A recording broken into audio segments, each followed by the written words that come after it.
livro, lá no Classroom, ele vai ele inicia falando sobre as questões de uma espécie de retorno psicológico, né, que o Wade Nobles indica, uma espécie de unidade psíquica, né, não necessariamente uma unidade geográfica, digamos assim, um retorno à África, mas uma unidade cultural, uma unidade subjetiva, né, que ele propõe como uma estratégia de fortalecimento da subjetividade dos povos negros, né, do povo preto na diáspora. E aí, o que acontece? Eu achei que seria interessante, que seria importante, antes de começar a falar do Wade Nobles, fazer uma introdução com outros textos, outros autores, que eu não vou cobrar, tá? É mais para contextualizar mesmo, eu não vou cobrar a leitura. Fica como dica de leitura complementar, se vocês se interessarem, tá? Então, vou fazer uma breve introdução, utilizando outros autores, porque essa introdução vai nos ajudar a entender melhor o que o Wade Nobles está falando, tá bom? Então, não quero que vocês estranhem isso, que não foi disponibilizado lá no Classroom, não vai ser, esses textos não serão disponibilizados, eles estão como leitura complementar, e assim, como se vocês se interessarem, né? Então, eu vou explicar, né? Eu vou trazer essa introdução, o próximo slide, inclusive, e, na verdade, vou introduzir com outros textos, outros autores, outros conceitos, tá?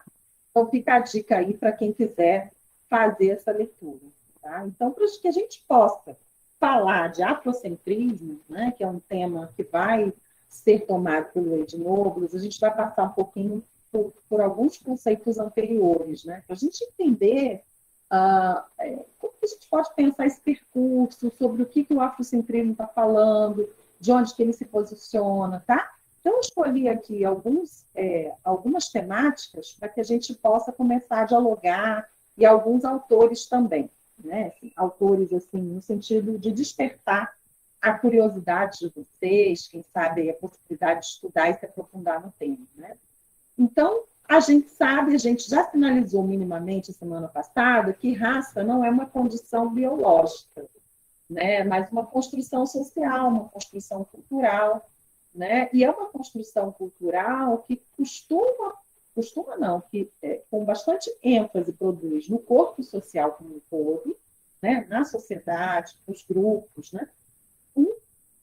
Alguns pontos de privilégio e de privilégio material e simbólico para um grupo, né? E, claro, de desprivilégio para outro grupo, né? Que não tem aí esse glamour, digamos assim, simbólico nessa suposta raça à qual eles pertencem, né? Então, a ideia de raça ela é sempre uma construção social, ela não está ligada a um condicionante biológico, né? E essa construção social ela ajuda a produzir lugar de privilégio material e simbólico para os grupos brancos, né?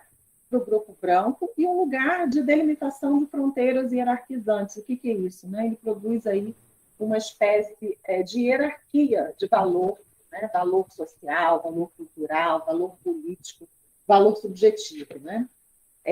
A Grada Quilomba é uma autora portuguesa que vem há alguns anos trabalhando na Alemanha, né? E ela tem uma produção teórica importante, é uma mulher negra, ela é portuguesa, psicanalista, né? E ela tem um livro muito conhecido que se chama Memórias da Plantação, Episódios de Racismo Cotidiano, e nesse texto, nesse livro, né, ela vai trazer aí, que é resultado de uma pesquisa da Grada Quilomba, nos estudos que ela vem fazendo aí, na verdade, morando na Alemanha há algum tempo. E nesses estudos, ou a partir desses estudos, ela vai pensar o racismo como algo que entrelaça a construção de uma diferença, os valores hierárquicos e o preconceito, né? Todo esse entremeado de acontecimentos, todo esse entrelaçamento envolve uma dimensão de poder, né? Que é um poder histórico, político, social e econômico. Essas coisas elas estão sempre entrelaçadas e envolvidas. Eu vou passar um pouquinho adiante para um outro texto, que é um texto importantíssimo, eu considero um texto fundamental para a gente entender a questão da raça, né? Esse texto é da Robin DiAngelo, é uma mulher afro-americana, e ela vai tratar desse conceito que ela identificou, que ela chamou de fragilidade branca. Tá? O que é a fragilidade branca? O que a Robin DiAngelo está chamando de fragilidade branca? Né? Primeiro, ela vai iniciar trazendo aí algo muito parecido com o que aqui no Brasil Silvia Almeida chama de racismo estrutural, né? E que ela vai dizer que um sistema racista ele é aquele que incorpora o racismo, o preconceito, nas suas leis, nas suas instituições. Instituições de quê? De saúde, de educação, instituições jurídicas, de um modo geral, do executivo, do legislativo, né? Então, ela vai incluir o racismo nas suas normas, nas suas formas de discriminar grupos, né? A gente observa no Brasil o racismo muito presente numa cultura, numa cultura de uma cultura policial, né? De verificação de supostas condutas suspeitas, digamos assim, né? E aí ela vai trazendo esses elementos que, volto a dizer, são muito parecidos com o texto do Silvio Almeida, intitulado Racismo Estrutural. Né? Só que a Robin DiAngelo, ela vai dando, porque me interessa um pouco mais, né? Já que eu sou da área da psicologia, ela vai dando uma compreensão maior de como essa dimensão afeta as pessoas na sua individualidade, né? Como que isso produz modos de existência, um pouco isso, né? Então, ela vai dizer que esse sistema racista, né, essa ideia de raça, essa ideia de que existe uma raça, né, ela vai, de alguma maneira, produzir diferentes realidades, né, são realidades sempre sociais, como a gente repete muito, mas também subjetivas. Né? E aí ela fala desse privilégio branco, que ela vai ressaltar o quanto esse privilégio branco ele não está associado a condições econômicas. É importante que a gente possa falar disso, né? Esse privilégio branco ele está relacionado a vantagens que os brancos têm, independente da classe social, independente de serem pobres, né? Um exemplo muito clássico disso, que funciona tanto no Brasil quanto nos Estados Unidos, é o exemplo do encarceramento seletivo, né? Ou seja, essa coisa de que a legislação ou o poder judiciário, os dois juntos, né, no entrelaçamento, produzem um encarceramento maior da população negra. Né? E como que esses artifícios são convocados no campo social para produzir esses efeitos. Né? Então, isso diz respeito a uma espécie de domínio branco, domínio do povo branco nas esferas de poder. Né? Afinal de contas, é o povo branco, inclusive, que está lá elaborando as leis, que está lá no judiciário. Né? Então, a tendência é reproduzir esse racismo nessas instituições. Né? Para Robin DiAngelo, essa fragilidade branca ela se expressa em 3 dimensões, no individualismo, no que ela está chamando de meritocracia e na individualidade. Né? Nesse individualismo, aí o modo como as pessoas vão sustentar as ideias preconceituosas, né? Nesse campo social, e a meritocracia está ligada, né, num certo sentido, ao modo como as pessoas acreditam que merecem o posto que elas estão ocupando em função das suas habilidades ou dos seus esforços pessoais. Né? E a objetividade está ligada aí ao modo como as pessoas acreditam que os preconceitos seriam algo de uma dimensão mais objetiva, né? E não de uma dimensão objetiva no sentido do indivíduo, né? De uma ação individual objetivada, e não de uma construção coletiva. Né?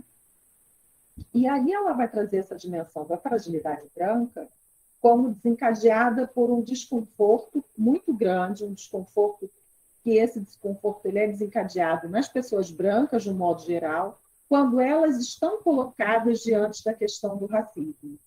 Né? Então, a fragilidade, isso que ela está chamando de fragilidade branca, é uma espécie de desconforto, de estresse, de ansiedade, que as pessoas brancas se veem diante desse sentimento que o racismo pode provocar nelas, né? Que o racismo que às vezes elas não são capazes de reconhecer como produtoras, né, desse racismo, como se é difícil mesmo, né, de assumir que o racismo não está em ações grandes, né, em xingamentos apenas, né, ele acho que ele se entrelaça em muitas vezes de forma mais mascarada mesmo, né? Então, a fragilidade branca é desencadeada por uma espécie de desconforto e ansiedade que nasce de uma suposta ideia de superioridade branca e do sentimento de direito, de mérito, né, de que ele está no lugar certo, de que ele mereceu estar ali, que se o negro não alcançou ser CEO de uma empresa porque ele não se esforçou o suficiente, né? Essas coisas desse tipo. Né? Então, fragilidade branca não é uma fraqueza, né? Ela é uma incapacidade ou dificuldade, tá? Não é uma fraqueza no sentido de que as pessoas não suportam, né? É uma dificuldade de enfrentar o próprio racismo. Então, ela é, na verdade, um meio de controle social, porque se a pessoa tem dificuldade de encarar e de vencer o próprio racismo, o que acontece com esse racismo? Ele continua ali. E ele continua sustentando o quê? As vantagens brancas. Ele continua sustentando o privilégio branco. Né? Então, não falar do racismo, dizer que o racismo não existe, dizer que a gente vive em uma democracia racial, dizer que no Brasil o racismo não existe porque somos miscigenados, porque somos parecidos, porque nossas famílias são misturadas, né? Esses são posicionamentos que, na verdade, escondem o racismo que existe na nossa sociedade, que existe em nós, né? Silencia as vozes que tentam denunciar esse racismo. Né? Então, ela está falando que ela está trazendo à cena a ideia de que haveria uma espécie de fragilidade branca, né? Um estresse causado aos brancos pelos avanços das políticas afirmativas. Isso é um exemplo, tá? Que ela traz no livro. Políticas afirmativas são, por exemplo, políticas de cota no Enem, ou políticas de cotas em concursos, né? Hoje a gente tem cota para negros, para o público LGBT, para o público trans, alguns concursos estão trazendo, né? Só para a gente entender o que a gente está chamando aqui de políticas afirmativas. Né? Então, ela coloca isso em xeque, né? Ela faz essa pergunta, né? Será que existe um estresse causado nas pessoas brancas por conta disso? Né? O que isso produz na vida das pessoas? Né? Então, ela está trazendo essa dimensão da fragilidade branca como sendo um processo de socialização, né, que é internalizado, ou seja, portanto, é subjetivo, né, se torna parte dessa subjetividade, né, e ela traz isso como algo característico do povo branco, especialmente porque é um povo que não precisou construir resistência. Né? Então, essa coisa da resistência do povo preto está ligado à necessidade de sobrevivência mesmo, concreta e simbólica que o povo preto precisou construir ao longo da sua existência, né? E que o branco não precisou construir essa resistência. Então, ela faz aí essa comparação para a gente entender o que isso pode significar na dimensão subjetiva. Né? Então, ela diz, há uma fragilidade observada na tentativa de promoção do diálogo sobre a branquitude. Então, falar sobre branquitude incomoda.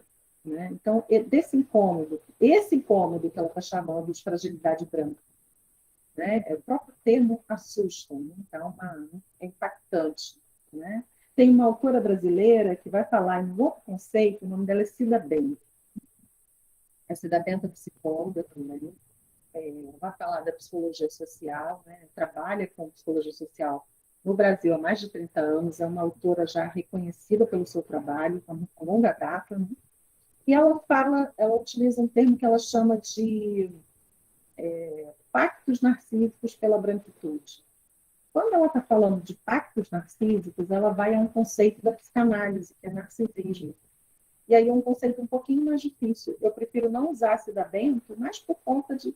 Para entender o que a Cida Bento está falando, é importante entender essa dimensão narcísica, trazida pelo próprio Freud. Né? A gente ia precisar dar uma volta um pouquinho maior.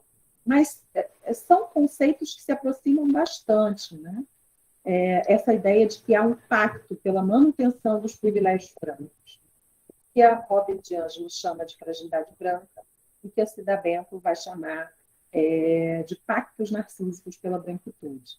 Qualquer tentativa de conexão do branco com o sistema do racismo é visto pelo branco como uma ofensa moral, perturbadora e injusta, né? Então, pensar o racismo, falar do racismo, colocar o racismo em xeque, significa, muitas vezes, para as pessoas brancas, elas consideram isso, né, uma ofensa, se sentem ofendidas, porque elas dizem que, na vida delas, elas não são racistas. Porque as justificativas são enormes. Eu não fui criada assim, na minha família isso não existia, nunca fizemos distinção. Né? E é importante destacar que a gente não está falando de uma individualidade preconceituosa, a gente está falando de uma estrutura social. Né? E essa estrutura social, independente de você ter nascido numa família que não fez essa distinção, você vive num mundo que faz. Né? Então, não é o seu comportamento diferenciado que muda as estruturas sociais, assim, de uma hora para outra. Né? A gente precisa de mais coletivos para que essas estruturas sejam modificadas. Tá? Então, a menor quantidade de estresse racial é um tanto quanto intolerável. Tá? Eu vou só concluir essa parte e já deixo vocês que estão com a mão levantada aí, eu já vi alguns, tá? Pode ficar tranquilo que eu estou vendo. E aí eu abro para vocês falarem na ordem, tá bom? Fiquem tranquilos. A fragilidade branca, esse é o último, a última parte da fragilidade branca desse livro, pelo menos, né? Em que ela vai concluir dizendo: a mera sugestão de que ser branco tem um significado desencadeia uma série de respostas defensivas, né? As pessoas se defendem um pouco dessa ideia da fragilidade branca, né? E aí elas vão trazer diferentes emoções quando elas estão se defendendo, né? Emoções como medo, raiva, vergonha, culpa, né? Por isso que eu digo que a Robin DiAngelo ela vai aí a dimensões né? Dimensões psicológicas disso. Eu acho interessante um pouco por isso. Né? A pessoa se defende de dizer: não, eu não sou racista. Né? Isso emerge a partir desse medo, dessa raiva, né? Desse incômodo mesmo que é gerado. Né? De fato, é um incômodo falar, assumir os racismos que habitam em nós, né? As LGBTfobias, etc. Outros comportamentos, como a evasão do tema, o silêncio, a contra-argumentação, contribuem para o afastamento da situação produtora do estresse. Né? Essas respostas, que são respostas individuais, né? O medo, a raiva, a vergonha, a contra-argumentação, a evasão do tema, o silêncio, né? Trabalham para restabelecer o equilíbrio da branquitude, já que sustenta o conforto racial e mantém o domínio branco dentro dessa hierarquia social, gerando, na verdade, respostas que não são individuais. Essas respostas sempre são sociais, sempre são políticas, né? Então, os brancos se beneficiam do racismo sistêmico, aquilo que eu falei que o Silvio Almeida chama de racismo estrutural, né? Então, por isso que eu digo que são conceitos parecidos, né, com autores diferentes.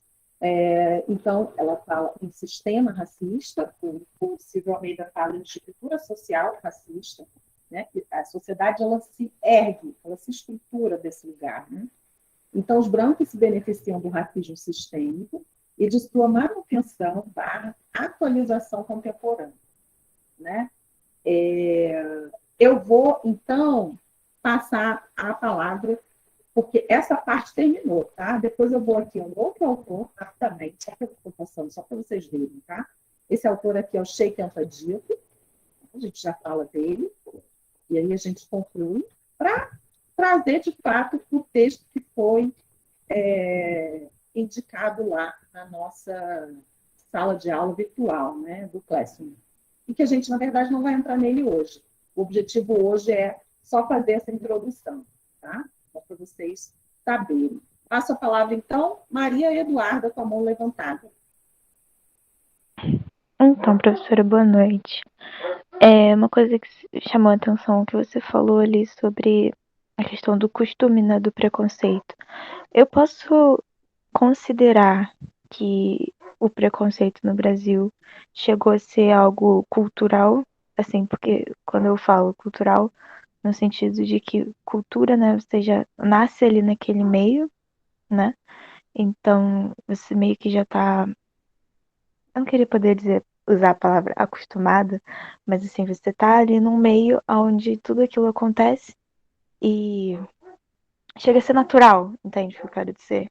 Tipo, se eu Uhum. posso usar esse termo, tipo, como se fosse uma cultura, ou não.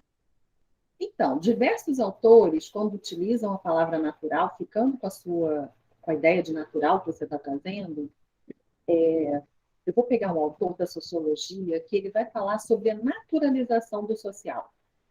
O que, que isso significa? Bom, o social não é natural, né? Natural é o que vem da natureza, né? Que a natureza produz, né? Morte, por exemplo, a morte natural é natural, né? Se não for uma morte provocada intencionalmente, por exemplo, morte é natural, nascimento é natural, parto natural é natural, natureza. O social, ele é naturalizado. O que, que isso significa? Você vai produzindo uma espécie de socialização numa ordem, num jeito de... por exemplo, o machismo foi naturalizado. As pessoas, às vezes, não olham, não veem que o machismo existe, o patriarcado, né? Porque nos relacionamentos afetivos as pessoas não veem, porque foi naturalizado, né? Então, o que, que produz essa naturalização? Quem vai falar disso é o Bourdieu, né? Em diferentes textos, é um sociólogo, e ele fala dessa ideia de naturalização do social, só que ele está falando das questões de gênero. E dá para a gente trazer aqui, sim, para pensar raça. Né? Então, a cultura, a gente costuma dizer na psicologia que a cultura ela produz modos de vida, modos de ser, modos de pensar, modos de agir, inclusive modos de sentir. Tá? Então, a cultura, sim, respondendo a sua pergunta, a cultura, sim, é um componente fundamental na produção do racismo e na naturalização do racismo. Né? Então, as pessoas elas vão reproduzindo, muitas vezes até pela via do humor, por exemplo, pela via da não reflexão sobre as coisas. Né? Então, eu responderia que sim, Maria Eduarda, responderia que sim. Tá? Te respondi? Mas, sim, mas então o racismo não também foi naturalizado. A gente pode dizer que sim, na medida em que muitos comportamentos racistas, ou o modo como o racismo está presente, como a Robin DiAngelo destaca, Silvia Almeida, etc., nas leis. Por exemplo, vou citar um exemplo que o Abdias Nascimento fala no seu livro Quilombismo. O Abdias ele pega algumas legislações. O Abdias foi também deputado federal nosso aqui no Brasil, né, nos anos 90. Ele pega algumas legislações do governo Vargas, alguns decretos da era Vargas, né, nos dois momentos em que Vargas esteve no poder. E ele analisa alguns decretos que impediam a entrada do povo negro no Brasil. Né? Tem um decreto que é do início dos anos 30, 32, 33, mais ou menos, e tem um outro que é de 45. Né? São dois decretos que vão definir vão dar prioridade à entrada no Brasil, né, de povos europeus. Né? Então, assim, é isso que a gente está dizendo. Assim, quando esse racismo ele vai se tornando uma coisa assim, é uma lei. Quem vai dizer assim, mas essa lei é racista? Pode ser. Assim como ela pode ser machista também. Vou pegar uma outra legislação, recente, inclusive, machista, só para a gente comparar. Né? Por exemplo, em 1984, foi retirada da legislação o que a gente passou a intitular estupro marital.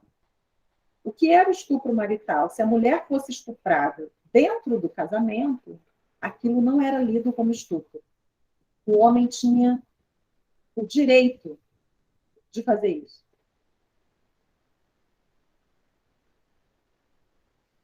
Eu sempre fico em silêncio, porque eu sei disso. Toda vez que eu falo, eu me assusto. Né? É a mulher como objeto. É isso que estava na minha. A mulher é um objeto. O marido faz o que ele quer com ela. E isso estava nos anos 80. Então, pouco mais de 30 anos. Né? Então, assim, o patriarcalismo ou racismo estruturaram o mundo ocidental, principalmente. Né? E é difícil pensar, né, que a gente consiga escapar disso, né? Assim, no sentido de escapar sem ir a essas mudanças. E, assim, lá nos anos 80, provavelmente, quando o marido tomava o corpo da mulher contra a vontade dela, aquilo lá era lido como normal, natural, não tem esse direito. Isso que eu estou chamando de ser naturalizado. Né? Ninguém pensava assim, nossa, mas isso está errado. A gente não pode fazer isso, não pode impedir os povos da África de entrar no Brasil, porque eles querem. Afinal de contas, eles vieram para o Brasil, muitos, né? Sequestrados do seu continente. Sequestrados contra a vontade, eles podiam vir. Mas caso queiram vir por vontade própria, ou proibidos, ninguém questiona. Então, é um pouco essa via aí da naturalização. Tudo bem? Tá. Então, aí, outra observação também, vou pensando mais na questão do racismo, né? Eu sempre pensei muito na ideia de, assim, quando aboliram a escravidão, né, disseram assim, não vamos mais ter escravos, somos todos iguais, etc e tal. Mas não incluíram, né, os negros na sociedade. Não, assim, teve aquela lei, né, que também já não sei muito bem da origem dela, alguns falam que foi uma coisa feita realmente pensando nele, outros falam que foi uma questão política, não sei bem dizer, mas não teve aquela Abolição da inclusão. escravatura, você está falando? Isso, mas Uhum. não teve muita questão da inclusão, né? Só falaram, somos iguais, mas não ajudaram, não deram trabalho, não deram escolaridade, nada, né? Isso Sim. também pode ser uma questão dessa naturalidade, porque até hoje em dia precisa criar uma lei para que seja algo natural, sermos iguais, né, no caso. Uhum. Você acha que já vem desde essa época, né? Seria talvez mais fácil se, ao invés de só dizer, né, somos iguais, sem conseguir Uhum. gerar isso. É difícil, né, pensar nisso também. Sim, o Brasil do final do século XIX, esse Brasil da abolição da escravatura, ele foi se desenhando como um país extremamente colonial ainda. Né? Logo no início, a gente tem ali toda uma conjuntura social que favorece os grandes empresários do café, os grandes empresários da agropecuária, né, os grandes empresários, né, de um modo geral, né, e uma proteção da propriedade privada. Né? E tudo isso contribuiu amplamente para que essas desigualdades fossem, né, mantidas. Porque era isso, né? Eles foram libertos, sem emprego, né? Sem casa, sem moradia. Né? E aí a gente vai observar no campo social o início da favelização, né? Enfim, um processo de industrialização, de ampla exploração das pessoas negras. Né? A gente tem no início do século XX, era comum, né, as pessoas trabalhando 16, 18 horas por dia. Né? Inclusive, especialmente quando começa a produção de algodão, a produção têxtil, a gente tem crianças trabalhando também, muitas junto com as mães. Né? Então, assim, é toda uma conjuntura, não é uma coisa só sempre. Né? Tem várias camadas, essas exclusões, elas são feitas de camadas, né, de exclusão, são processos de exclusão, né? E é bem isso mesmo que você falou, assim, a abolição da escravatura não deu conta, e também não era essa a intenção da conta, de produzir igualdade, né? E a gente foi o último país da América do Sul a libertar os escravos, né? Então, também tinha ali uma pressão social, tinha uma pressão política, né? Não somos tão bonzinhos assim, que Isabel não era essa fofura que tentam desenhar. Acho que é um pouco isso, né? Mas, sem dúvida, assim, o navio negreiro do século XIX até o século XIX, né, tá na população carcerária, né? Continua aí, de alguma maneira, passando fome na pandemia, sem emprego, sem trabalho, sem conseguir estudar, sem conseguir passar no meio pelos filhos. Obrigada. Luiz Neto, palavra sua. Boa Luiz noite a Antônio, todos. né? Lembrei agora, Luiz Isso, Antônio. professor. Boa noite, professor. Boa noite. Eu queria, assim, trazer um tema polêmico, trazer a questão do racismo para a biologia, né? Onde que o Charles Darwin faz a teoria evolucionista das espécies do mais adaptado e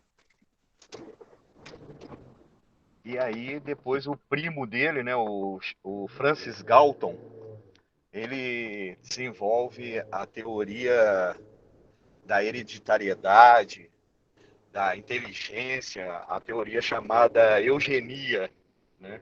Então, aí vem a explicação do darwinismo social em tentar explicar a evolução da sociedade através da hereditariedade, da inteligência do ser humano.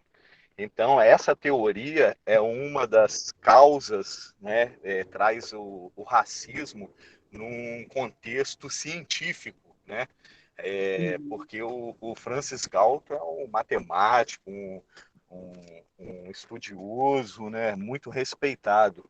E essa questão da eugenia é que disseminou, né, trouxe à tona o racismo, a evolução das espécies e o próprio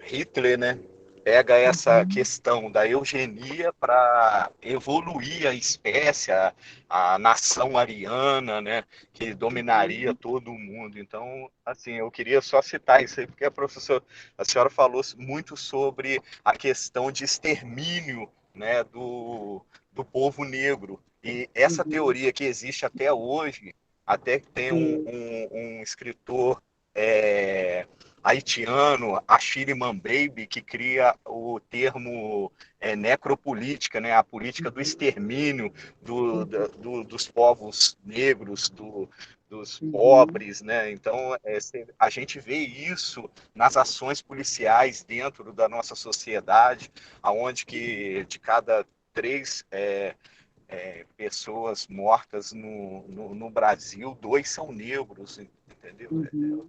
Por aí, professora, deixa a senhora explanar aí. Eu estou muito feliz de te ouvir, Luiz Antônio, porque, inclusive, esse autor que eu coloquei aqui como próximo no slide, e eu nem estou querendo entrar muito nele hoje, porque eu acho que eu vou retornar na semana que vem, me aprofundando um pouco mais nesses elementos, colocando antes desse texto, os 2 slides só, para a gente não ir tão longe também,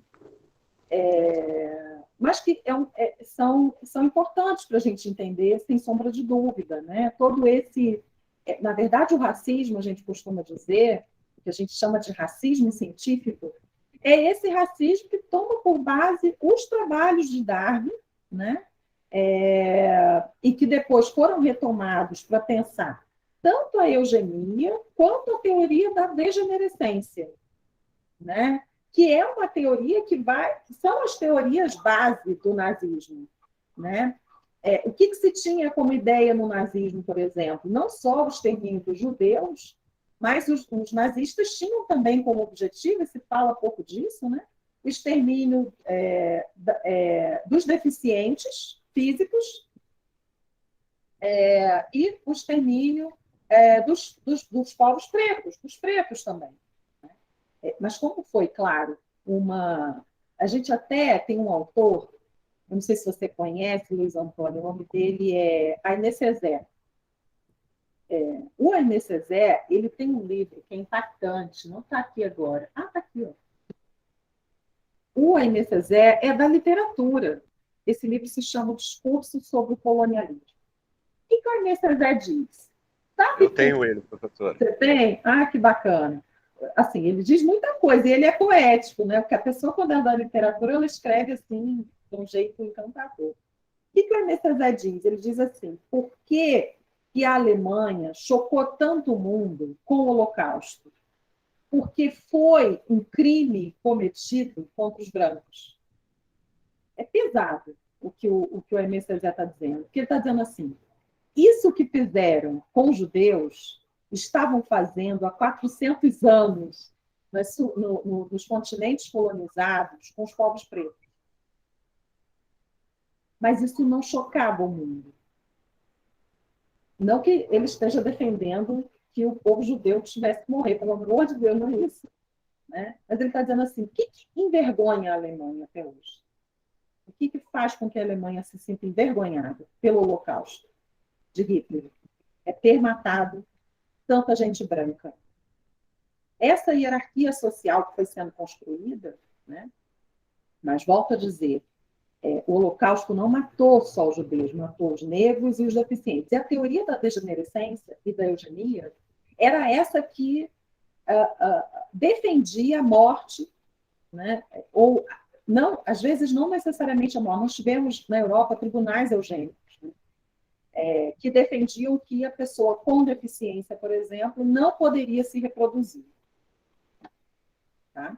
Então, a biologia contribuiu muito, contribuiu absurdamente para que o racismo estivesse aqui e se mantenha aqui até hoje, porque até hoje há pessoas que vão buscar essas origens para explicar alguma coisa do ponto de vista da biologia, né? E aí eles fazem uso da ciência, né, para justificar o racismo, enfim.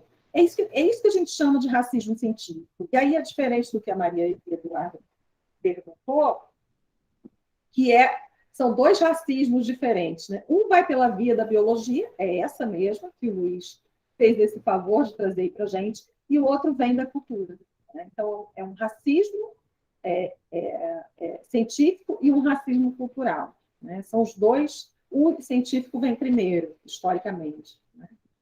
E depois o racismo cultural, que começa lá pelos anos 30. Né?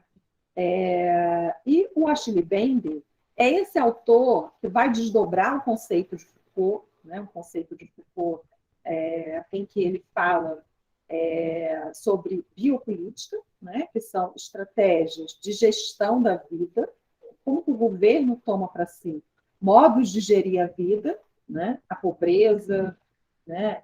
Como forma de proteção aos ricos, um pouco nesse caminho que Foucault vai, né? E o Achille Mbembe retoma esse conceito e outros para dizer que não existe só uma política de controle da vida, mas uma política de controle de quem deve morrer, de quem merece viver e quem deve morrer. Né? Então, esses ajustes, né? Essas formas de controle social que estão colocadas aí, matando preto, matando pobre, matando, enfim, as pessoas pelas ruas. Né? Hoje nós tivemos a cena de um policial que amarra uma pessoa na moto e obriga a pessoa a correr para não, sei lá, perder o braço. Né? Quanto que aquilo é humilhante. Eu sempre penso na mãe, né? Como mãe, eu sempre penso na mãe assistindo aquela cena. Deve ser duro. Eu vou voltar aqui, eu só vou sinalizar, já está dando a nossa hora, e a gente continua esse bate-papo semana que vem, continua aqui, eu vou trazer mais alguns elementos que o Luiz Antônio trouxe para a gente. O Sheikh Anta Diop, eu indico muito, gosto muito de indicar o Sheikh Anta Diop no curso de biologia. Por quê? O Sheikh Anta Diop vem das ciências da natureza. É alguém que vocês precisam conhecer. Explico. Ele tem formação, mestrado, doutorado na área de química, de física, né? Não é exatamente biologia, mas os estudos dele fazem esse entrecruzamento entre química, física e biologia para descobrir a nossa origem. O Sheikh Anta Diop ele vai fazer um estudo do Egito a partir dessas referências das ciências da natureza, só que ele vai fazer isso para provar que a nossa origem não é europeia, não é greco-romana, mas é uma origem preta, né, como ele diz. A nossa origem está no Kemet, o nome correto para o Antigo Egito, né, que significa Terra Negra. Tá? Eu peço até desculpas, porque eu vou ter que encerrar aqui com vocês hoje. São 7h26, 27 agora no meu relógio. A gente continua esse papo, peço a vocês que continuem comigo nesse papo a semana que vem. Eu, infelizmente, tenho uma missa para ir agora, uma missa de 7º dia, do filho de uma amiga, então não vou poder me estender tanto assim quanto eu gostaria de ficar aqui, debater isso com vocês, preciso, nesse momento, estar lá com ela. Então, já estou até aqui pronta, estou pegando a bolsa e estou saindo, tá? A semana que vem, então, a gente continua daqui, tá bom? Maria Eduarda levantou a mão de novo? É rapidinho, é sobre o trabalho que tem que entregar, que você botou lá, é porque a professora de química, ela falou que só precisava fazer uma vez, né? Só que Aham. aí a Gabriela falou que você queria que colocasse na sua plataforma também. Uhum. Só Por que então, quê que eu é porque eu já sugiro isso? fiz Aham. e quando eu fiz o questionário, eu não consigo ver de novo. E eu Você fiz no recebe minha questionário e resposta enviei. por e-mail, Maria Eduarda, com todo questionário. Você não encontra essa resposta? Então, foi da consciência negra. É o Então, trabalho com eu três, sei que os você três enviou, parágrafos. mas Isso. você colocou o seu nome certinho, seu e-mail certinho. Botei, tá tudo certinho. Inclusive, eu tenho até. Tá mostrando. Se eu tentar entrar pra fazer de novo, tá escrito que eu já fiz, entendeu? O que eu vou fazer, então? Vou tentar encontrar sua resposta e vou te enviar, tá? Por Uhum. quê? Eu estou explicando para as pessoas que eu preciso da resposta naquele modelo. Por quê? Porque o modelo que está naquele link do Google Forms, eu não consigo dar uma resposta para vocês. Entendi. Sem problema, é só a questão de que eu não consigo mais visualizar pra poder botar lá, Não, o entendeu? que eu vou precisar que você faça? Você me envie um e-mail com o seu nome completo, do jeito que você colocou lá, e o seu e-mail, o e-mail que Tá, você respondeu. Porque com isso eu encontro e encontro sua resposta e te devolvo ela. tá bom. Tá bom? Então é isso. Nos vemos a semana que vem, tá? Um abraço, gente. Tchau, tchau.